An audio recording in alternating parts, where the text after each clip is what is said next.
Hello dear, welcome to Akhil English Classes.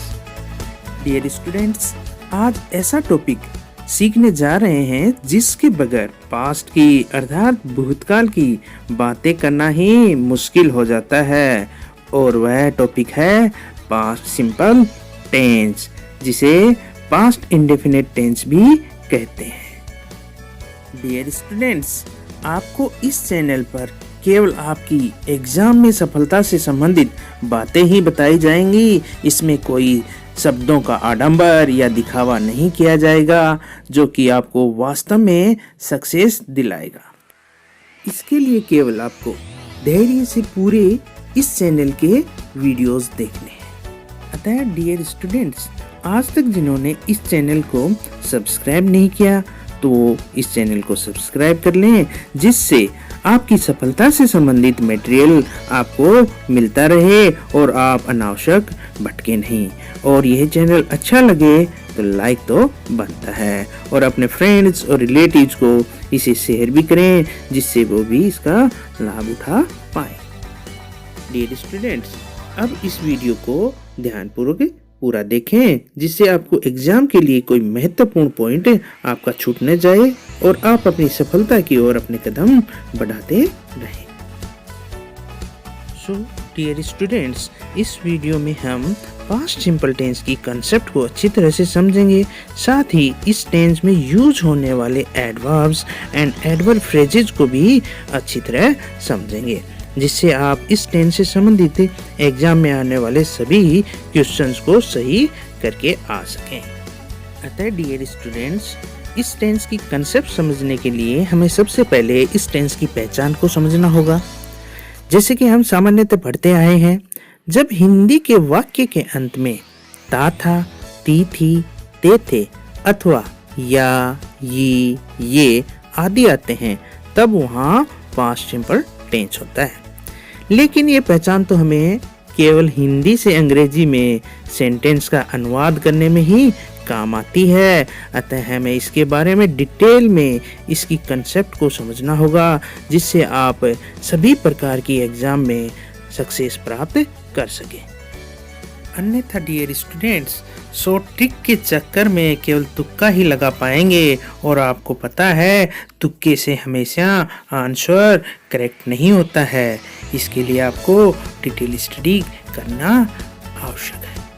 अतः video को धैर्य से देखें और इसे समझें। डियर स्टूडेंट्स, ध्यान दें, इस टेंस पास्ट सिंपल टेंस का प्रयोग पास्ट के ऐसे कार्य या घटनाओं को व्यक्त करने के लिए जो पास्ट या भूतकाल के किसी समय पर घटित या समाप्त हो गए हों, तथा उस कार्य घटना के टाइम को भी किसी वर्ड या फ्रेज द्वारा व्यक्त किया जाए, अर्थात कार्य घटना के साथ साथ इसके समय को भी, जो कि भूतकाल का है, समाप्त होना बताया जाए, तभी इस टेंस का यूज किया जाता है, अन्यथा नहीं। इसे हम एक एग्जाम्पल के माध्यम से समझते हैं। For example, he went to Delhi yesterday. इस वाक्य का अर्थ है हरी कल दिल्ली गया था। इस सेंटेंस में देखिए, जो यस्टरडे है वो बीते हुए कल को बता रहा है, अर्थात पास्ट टाइम को व्यक्त कर रहा है, अर्थात जो समय था वो व्यतीत हो चुका, बीत गया है। और जो हरि का कार्य करने का समय है, उसके साथ साथ उसका जो जाने का कार्य है वो भी भूतकाल में समाप्त हो गया। इसलिए ही इस सेंटेंस को हमने पास्ट सिंपल टेंस में बनाया है। और जो एडवर्ब यस्टरडे आया है वो पास्ट टाइम को व्यक्त कर रहा है। इसी कारण इसमें टेंस जो यूज हुआ है वो पास्ट सिंपल टेंस यूज हुआ है।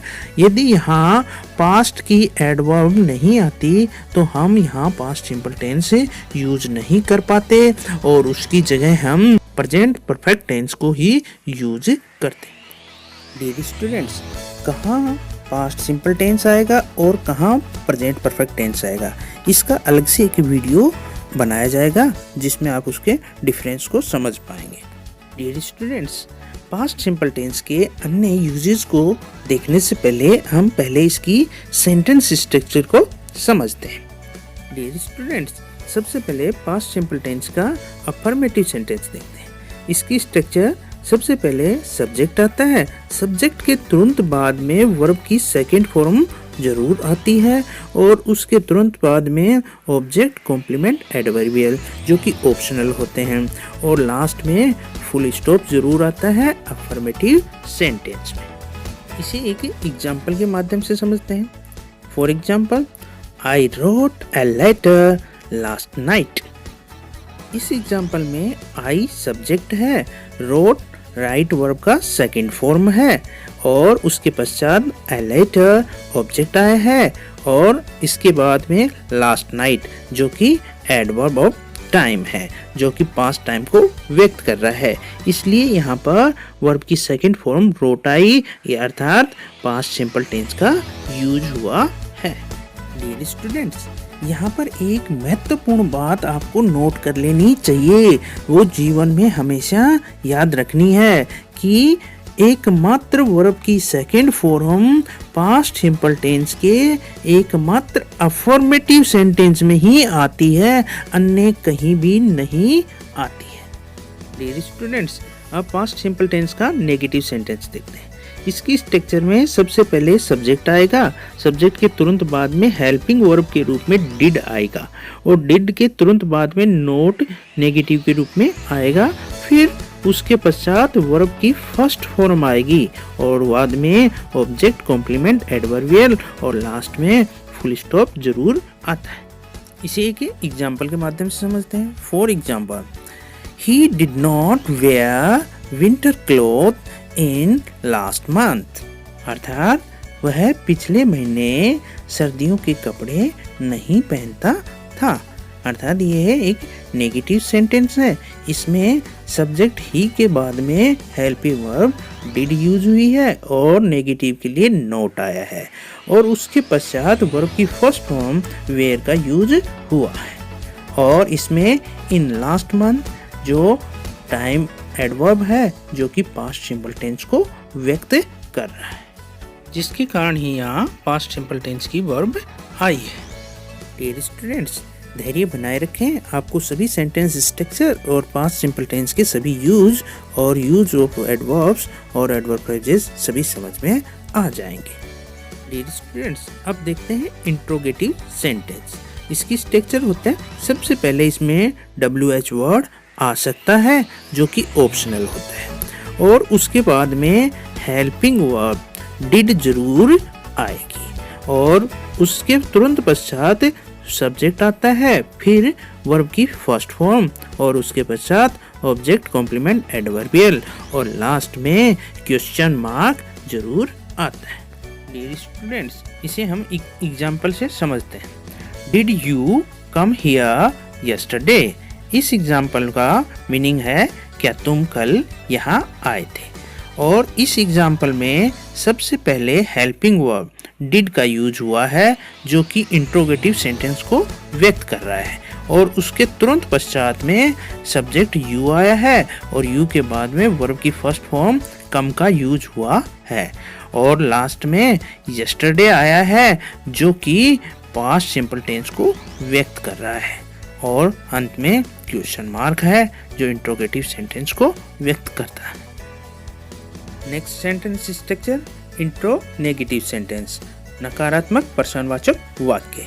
इस वाक्य में सबसे पहले WH वर्ड ऑप्शनल है जो कि आ भी सकता है नहीं भी आए और उसके तुरंत पश्चात हेल्पिंग वर्ब डिड जरूर आती है और उसके तुरंत बाद में सब्जेक्ट आएगा और सब्जेक्ट के तुरंत पश्चात नोट का यूज होता है और उसके तुरंत बाद में वर्ब की फर्स्ट फॉर्म आएगी, फिर ऑब्जेक्ट कॉम्प्लीमेंट एडवर्बियल जो कि ऑप्शनल होते हैं और लास्ट में फुल स्टॉप की जगह यहाँ क्वेश्चन मार्क आता है। For example, did he not write a letter in last night. अर्थात क्या उसने पिछली रात को पत्र नहीं लिखा था। अर्थात इस सेंटेंस में सबसे पहले हेल्पिंग वर्ब जो कि पास्ट सिंपल टेंस की है, डिड यूज हुई है और उसके तुरंत बाद में सब्जेक्ट ही आया है। और नेगेटिव होने के कारण यहाँ पर सब्जेक्ट के तुरंत बाद में नॉट भी आया है और उसके बाद ही वर्ब की फर्स्ट फॉर्म राइट का यूज हुआ है और एक टाइम एडवर्ब आया है लास्ट नाइट, जो कि पास्ट सिंपल टेंस को व्यक्त कर रहा है। डियर स्टूडेंट्स, आपने इन एग्जाम्पल और सेंटेंस स्ट्रक्चर के माध्यम से ये तो देख लिया है कि पास्ट सिंपल टेंस के एकमात्र अफर्मेटिव सेंटेंस में ही वर्ब की सेकंड फॉर्म का यूज होता है, अन्य प्रत्येक जगह वर्ब की फर्स्ट फॉर्म में आती है। और साथ में आपने ये नोट भी कर लिया है कि पास्ट सिंपल टेंस के प्रत्येक एग्जाम्पल में कोई न कोई एडवर्ब और एडवर्ब फ्रेज आती है जो कि पास्ट टाइम को व्यक्त करती है, इसीलिए हम इन सेंटेंस को पास्ट सिंपल टेंस में बनाते हैं। अब हम डियर स्टूडेंट्स सीखेंगे use of adverbs and adverb phrases in past simple tense.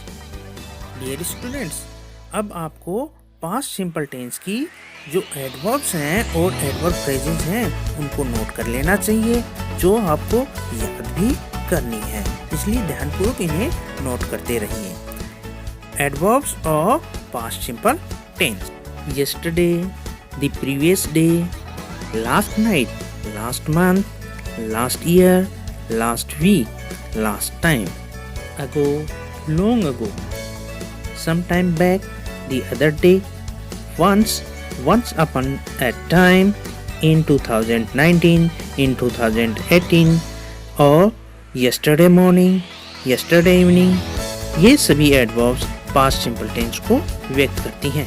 अतः डियर स्टूडेंट्स, इन सभी एडवर्ब्स एंड एडवर्ब फ्रेजेस को आपको अच्छी तरह याद रखना है। अतः डियर स्टूडेंट्स, आपकी एग्जाम में सफलता के लिए हम इनकी अब आगे एक्सरसाइज भी करेंगे और साथ में ही पास्ट सिंपल टेंस के जो यूजेस हैं उनको भी नेक्स्ट वीडियो में समझा जाएगा, जिससे आप अच्छी तरह इसकी कंसेप्ट को समझ जाएं और आप एग्जाम में सफल हो पाएं और आपके जो इससे रिलेटेड जो भी क्वेश्चन आएगा वो आप सोल्व कर पाएँ, जैसे कॉमन एरर से रिलेटेड है, जैसे correct form of the verb से रिलेटेड है, या अन्य ग्रामेटिकल पोर्शन से जो भी पास्ट सिंपल टेंस का क्वेश्चन आएगा आप उसको अच्छी तरह कर पाएंगे। और दैनिक जीवन में आपको जो भी राइटिंग वर्क लिखना होगा उसमें भी आप पास्ट सिंपल टेंस को यूज अच्छी तरह कर पाएंगे।